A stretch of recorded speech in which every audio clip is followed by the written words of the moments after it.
The colony of Varela had once been full of life. Its towers gleamed under the twin suns, and the streets were filled with laughter and the sounds of daily work. But now the city was quiet. Too quiet. A deadly plague had come, striking without warning. It took the adults first. Some died quickly, others fled in fear, leaving behind only the children. The colony that had once been full of hope now looked like a ghost town. Windows hung open, doors swung in the wind, and dust covered the streets like a thick, gray blanket. The children wandered among the empty buildings. Some held small, ragged blankets close to their chests. Others huddled together in corners, shivering not just from the cold but from fear. Their eyes were wide, searching for anyone who might help. But no one came. The adults of the planet and even neighboring colonies avoided the city. They whispered about the plague-tainted children and crossed the streets when they saw them. Every time a stranger appeared, the children would duck behind walls, hoping not to be noticed. Hunger gnawed at their stomachs and sickness made their limbs weak. Their cries echoed through empty streets but fell on deaf ears. The city was silent except for the wind and the occasional cough. Among the children was a boy named Kale. He was small for his age, with a thin frame and dark eyes that had seen too much pain. He tried to take care of the younger ones, sharing the little food he could find, giving blankets when he could. But even Kale felt hopeless. "We will die here," he whispered one night to the smallest child, a girl named Mira who clutched his hand tightly. "No one will help us." Myra's lips trembled but she did not answer. She had learned not to hope. Each day was a struggle to find water or food, each night a fight against loneliness and fear. The plague had left marks on the children. Red spots dotted their arms and faces, and their breathing was sometimes shallow and uneven. Some of the older children tried to care for the younger ones, but their knowledge was limited. They had no medicine, no healer, nothing to fight the illness. Every time a child fell sick, others would gather around, holding hands and praying silently, hoping someone, anyone, would come. But no one did. The aliens from neighboring colonies looked down on them. "Stay away," they said. "They are dangerous. The plague will spread." And they meant it. Even merchants and travelers who once traded with Varela avoided the streets. The children became invisible in the eyes of the world. They were no longer seen as people, just as carriers of disease. The city that had once been their home became a cage, trapping them with fear and illness. Kale and Mira sat on the steps of a broken building one afternoon, watching the sun fall behind the towers. They had found a small stash of breadcrumbs in a ruined market, barely enough to share among them. "Do you think anyone will come?" Mira asked, her voice small and fragile. Kale shook his head. "Not here. No one wants us," he said. They ate quietly, knowing that tomorrow would be the same struggle for food and survival. But still, a small spark of hope lingered in Kale's chest. He did not know why, but he imagined someone kind, someone brave coming to help them. As the evening approached, the wind carried whispers through the streets. The children listened carefully, hearts beating fast, hoping it might be someone coming to save them. But it was only the wind and the distant cries of other lost children. Kale wrapped a small blanket around Myra's shoulders, trying to keep her warm. "We have each other," he said. "That is all we have for now." The others nodded silently, huddling together for comfort. The night grew colder, and the stars appeared in the sky above, bright and distant, like tiny promises that seemed unreachable. In the silence of the abandoned colony, the children's eyes never left the horizon. They waited, but not with certainty, only with a fragile hope that someone would not see them as plagues, but as children in need. And in that quiet, lonely city, the world seemed to have forgotten them completely. Yet even in fear and sickness, Kale's small spark of hope refused to die. Somewhere out there, beyond the empty streets, someone might still care. Someone might still come.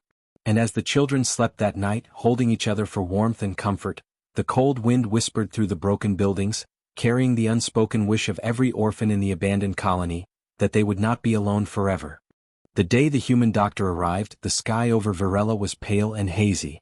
Dr. Elias Marlowe stepped off the small shuttle, his coat brushing the dust of the abandoned colony. He looked at the city and saw the silence that had swallowed it. Broken towers, empty streets, and the faint smell of illness filled the air. Other aliens had warned him about the plague. "It is dangerous," they said. "Do not go near the children." But Elias did not step back. He had come to help, and nothing would stop him. As he walked through the empty streets, he saw movement. Tiny figures darting behind walls, peeking with wide, frightened eyes. The children had never seen a human before. They were smaller than most aliens, with pale skin and dark hair, and their presence was strange to them. Kale, Mira, and the others crouched in the shadows, unsure if this visitor was another threat or someone who could help. Elias stopped and knelt on the ground, keeping his hands visible. "Hello," he said softly. "My name is Elias. I am here to help." His voice was calm and gentle, carrying over the empty city. At first the children did not move. Their eyes were cautious. Some clutched blankets or each other for safety. They had learned to hide and to fear strangers. "Stay back," Kale whispered to the others. "We cannot trust anyone." But Elias did not move closer. He stayed at the edge of the street, keeping his distance but not leaving. He placed a small bag of supplies on the ground: clean water, small food packets, and simple medicine. "This is for you," he said. "I do not want to hurt you." Myra's small hand trembled as she reached toward the food, then pulled back. She had never seen kindness like this before. Hunger and sickness made the decision difficult, but finally she crept forward and took a small piece of bread. Kale followed slowly, still watching Elias closely. "We do not touch strangers," Kale said softly. Elias nodded. "I understand. I will wait," he said. His patience was unusual. The children were not used to patience. Most adults had left them or shouted at them in fear. Elias's calmness was strange, but it made them curious. 4 days Elias returned. He did not rush the children or demand trust. He would sit at a distance, speak softly, and leave food and medicine. Slowly the children began to notice something different about him. He did not fear the plague. He did not turn away. He did not judge them. He simply cared. Kale watched from the shadows as Elias cleaned wounds on one of the smaller children. The boy's skin was pale and his breathing was shallow. Elias worked carefully, speaking words the children could not understand, but the tone of his voice was gentle. When he finished, he smiled, and the small boy's face relaxed for the first time in days. One morning, Elias did something the children had never seen before. He knelt next to Mira, who was coughing weakly. He placed his hand on her shoulder and kissed her forehead. Mira froze. She expected pain or anger, but instead she felt warmth. Elias did not flinch or step back. He simply held her gently and whispered, "You are safe." Kale watched, his heart pounding. He did not understand why one human would care so much, but he felt hope stirring inside him. The smallest child, who had cried all night, reached out her hand and Elias took it carefully. Word of Elias's actions spread among the children. They began to trust him slowly. He taught them simple ways to clean their wounds, gave them food, and spoke words of encouragement. For the first time, the children felt someone was truly on their side. Other aliens still avoided the city, shaking their heads at the humans' foolish bravery. "Why risk your life for them?" they asked. But Elias only smiled. "Because they are children. Someone must care," he said. By the end of the first week, the children were following Elias when he moved through the colony.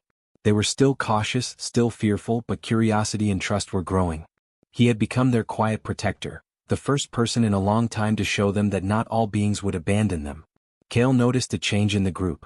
Laughter returned in small, quiet bursts. The children began to play simple games, hide and seek among the broken buildings. Even Mira, who had been too weak to move much, ran and chased after Elias, giggling as he pretended to fall behind. The colony was still broken and sickness remained, but hope had returned. Elias had not only brought food and medicine but also something more powerful: care, patience, and love. The children learned that fear could be overcome, that someone could be brave enough to step forward when everyone else stepped back. And in the quiet moments, when the sun set over the empty towers and the wind whispered through the streets, the children began to believe that maybe, just maybe, they were not alone anymore. Elias knew the road ahead would be long. The plague was not gone and the colony was still dangerous. But he also knew that courage and kindness could spread faster than fear. With small steps and gentle hands, he would show the children that life could return, and that humanity, even in a single person, was strong enough to touch hearts that had been forgotten. The days passed slowly in the abandoned colony, but change was in the air. Dr. Elias Marlowe had become a quiet presence among the children, always patient, always kind. Yet trust did not come quickly. The children had learned fear too well. Every time he approached, Kale and the others would step back, eyes wide, ready to flee if danger appeared. They remembered the adults who had left them behind, the strangers who had called them plagues, the sickness that had taken so many. One human could not undo all that pain with words alone. Elias understood. He did not force them to follow him or take the medicine he offered. Instead, he sat nearby and watched. He let the children explore, letting them see that he would not harm them. He laughed softly when they played small games, never intruding just close enough for them to notice. Slowly, the children began to observe him not as a stranger but as someone who did not fear them, who did not avoid them, who did not judge them. One afternoon Mira, the smallest child, fell to the ground, coughing violently. Her breathing was shallow and her face had turned pale. Kale rushed to her side, but he did not know what to do. Fear gripped him. He remembered the last child who had fallen ill and how helpless they had all been. Elias ran to them, gentle but quick, pulling a small bottle from his bag. "Here," he said softly, "this will help." Kale watched, heart pounding, as Elias poured a few drops into Myra's mouth. He stroked her hair and whispered soothing words, words Kale could not understand but felt in his tone. Myra's coughing slowed, her body relaxed, and for the first time in days she looked safe. After that moment, the children began to pay closer attention. They watched Elias as he cared for them, noticing how he treated each child with the same gentleness. He cleaned wounds with care, gave small bites of food, and even showed them how to wash their faces to feel a little better. Kale saw that the humans' actions were different from anything they had experienced. He had never seen anyone stay calm in the presence of the plague, never seen anyone move among the sick without fear. Elias did not just care for the children, he cared for them all equally without hesitation. Then came the moment that changed everything. Elias knelt next to Kale, who had fallen ill with fever and weakness. He placed a hand on Kale's shoulder and looked into his eyes. "You are strong," he said. "You can get through this." Then, in a simple, quiet gesture, he kissed Kale's forehead. The boy froze. He had never felt such tenderness. The kiss was not a command or a demand, it was a promise that he was not alone. Slowly, Kale felt the walls around his fear crumble. For the first time he allowed the human to touch him without flinching. Mira saw this and, gathering courage, walked toward Elias. Her tiny hand reached out hesitantly, and he took it gently. Another child followed, then another. The children began to realize that Elias's care was real. His actions spoke louder than any words. He was not afraid of the plague, and he did not see them as contaminated or dangerous. He saw them as children, deserving of love and help. Trust began to grow like a small flame in their hearts. The other orphans who had watched from corners and shadows, slowly joined in. They allowed Elias to check their minor cuts, to give them food and clean water. They began to ask questions, simple ones. "Will I be better? Can I eat this?" Elias answered each one with patience, never showing frustration. His calm presence made them feel safe in a world that had forgotten them. By the end of the week, the children's laughter returned in small bursts. Kale and Mira led games among the ruins, teaching the younger ones to hide and seek, to run and chase safely. Elias would watch, smiling quietly, sometimes joining for a brief moment before stepping back. The children began to learn that they could trust him, that not all strangers would hurt them, and that even in fear there could be kindness. The colony remained broken, the building still silent and empty, but the children's spirits were no longer crushed. They moved with a little more confidence, ate with a little more hope, and slept with a little less fear. The spark of trust Elias had ignited in their hearts was growing steadily. Late one evening, as the twin suns of Varela set, Kale and Mira sat with the smallest children near the edge of the city. They looked toward the horizon, toward the stars, and whispered among themselves. Maybe someone will not leave us," Mira said softly. Kale nodded. "We have Elias. That is enough for now." The children curled together, warm from the presence of someone who truly cared. Outside the ruins, the wind blew gently, carrying with it the quiet promise of hope, a promise that trust, once earned, could grow stronger than fear. Elias knelt near them, watching over the children as they slept, his hand resting lightly on Kale's shoulder. He knew the journey ahead would be long. The plague was not gone and danger still lurked. But he also knew that trust, once earned, could change everything. In this abandoned colony, trust had begun to bloom, and with it, the first true sense of safety and care the children had known in their short lives. The days in the abandoned colony began to change in small but meaningful ways. With Dr. Elias Marlowe present, the children slowly learned to feel safe again. Their fear did not disappear overnight, but trust had taken root. Elias had shown them kindness, patience, and care, and now he worked to build something more than survival, a place they could call home even among the ruins. Elias found a large, half-destroyed building near the center of the colony. Its walls were cracked, its roof partially caved in, but it offered shelter from the wind and sun. He spent hours clearing rubble, bringing in blankets, and arranging the small space for sleeping and eating. The children watched curiously at first, unsure if this was safe. But Elias moved carefully, inviting them to help. "This will be our home," he said softly. "If we work together, it can be warm and safe." Kale was the first to step forward. He carried small stones and helped patch a broken window as Elias showed him. Mira followed, gathering scraps of cloth and arranging them as blankets. One by one the other children joined, bringing small pieces of hope with their effort. They laughed quietly as they worked, feeling the strange thrill of building something together. The building, once a symbol of abandonment, slowly became a place of life and warmth. Elias did not just care for their bodies, he cared for their minds and hearts as well. He taught the children simple ways to stay clean, how to boil water to make it safe, and how to prepare small meals.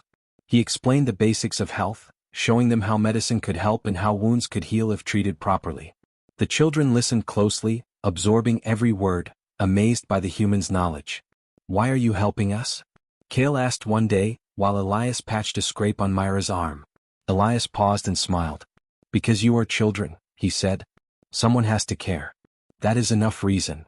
The children began to feel a sense of pride and confidence they had never known. They worked together to clean the shelter, share food, and care for one another. When one child fell ill, the others remembered Elias's teachings and helped without fear. For the first time, they understood that they could protect each other and survive together. The smallest children no longer cried alone in the corners. They clung to each other and to Elias, feeling warmth and safety. Other aliens continued to avoid the colony at first. They whispered about the human who dared to touch plague-tainted children. But as the children grew stronger and healthier under Elias's care, curiosity began to replace fear.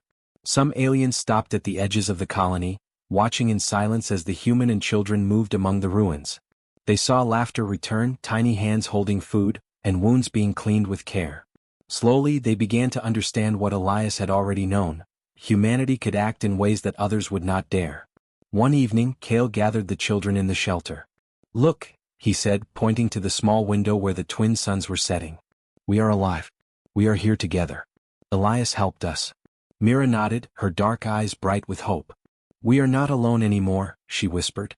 The words were simple, but they carried the weight of everything the children had endured. Elias knelt beside them, his hand resting on Kale's shoulder. "You are stronger than you know," he said. "Together we can face anything." The children began to call Elias by a name that felt right to them: Father. Not because he was their parent, but because he had given them what they had been missing most: care, guidance, and the feeling that someone truly belonged with them. Each day their bond grew stronger. Elias did not demand loyalty or obedience. Instead, he earned their love with gentle actions, small gestures, and the courage to stay when everyone else had left. As the shelter grew more organized, the children discovered ways to play and learn. They taught each other games, shared stories of the past, and laughed together for the first time in years. Elias joined them occasionally, pretending to lose in simple games of running and hiding. The children giggled, feeling the joy of play that had been absent for too long. The abandoned colony, once a place of fear and death, became a home full of small miracles: meals shared, blankets passed around, and laughter echoing among broken walls. Elias knew the plague had not fully disappeared. The danger remained and the colony was still fragile. But the children's spirits had been rebuilt, stronger than before. They had learned that love and care could survive even in the harshest conditions. And as they slept that night in the warmth of their new shelter, holding one another and trusting Elias to watch over them, a quiet sense of hope settled over the colony. For the first time, the children were not just survivors, they were a family. Elias had shown them that being human meant more than biology. It meant courage, kindness, and the willingness to act when others would not.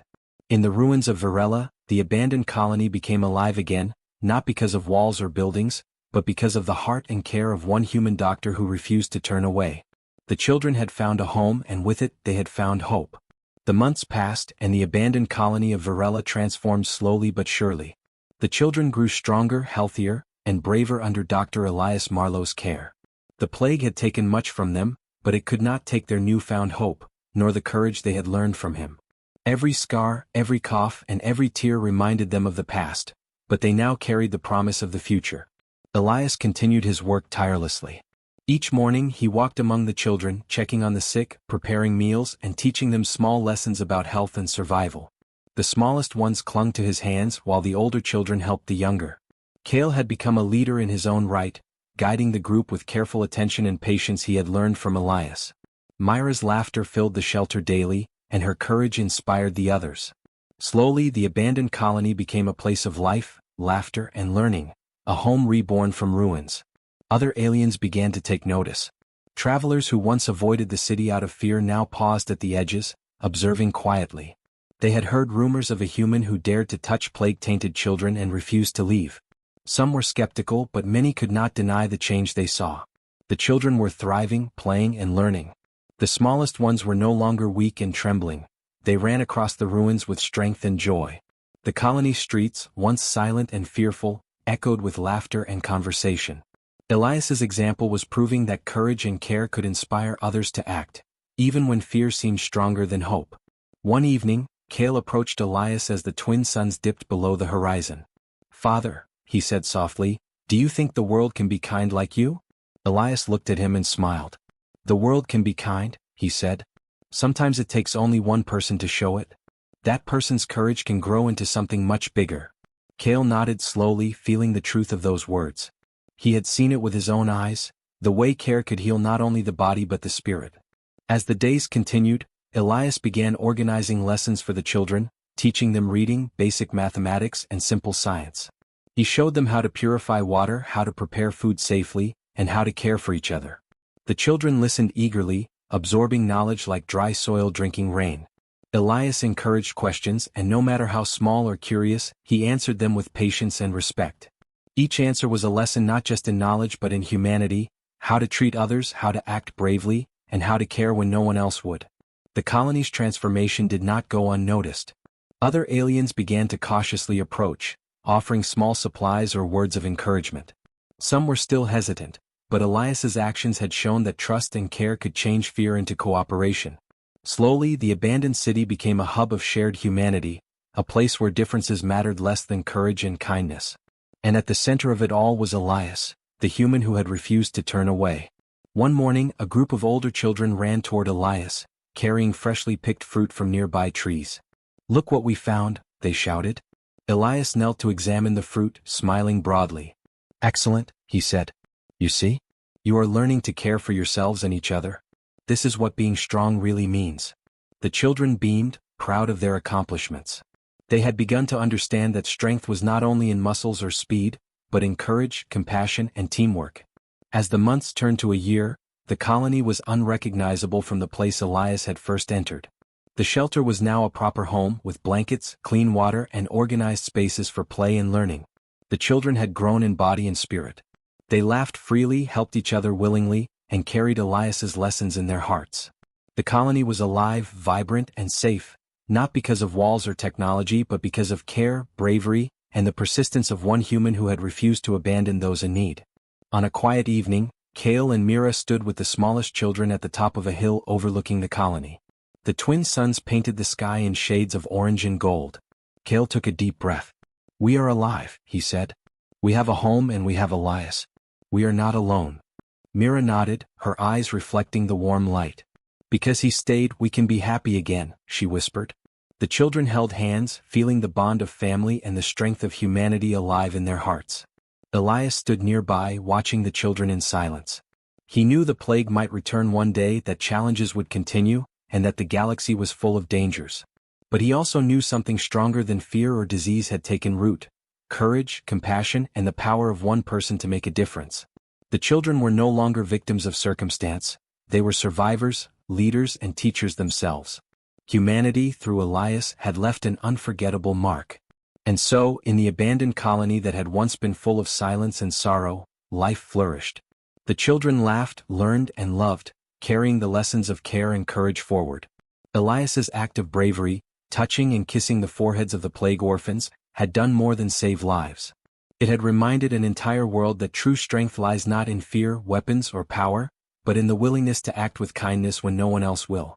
Humanity had shone brightly on Varela, leaving a legacy that would never be forgotten.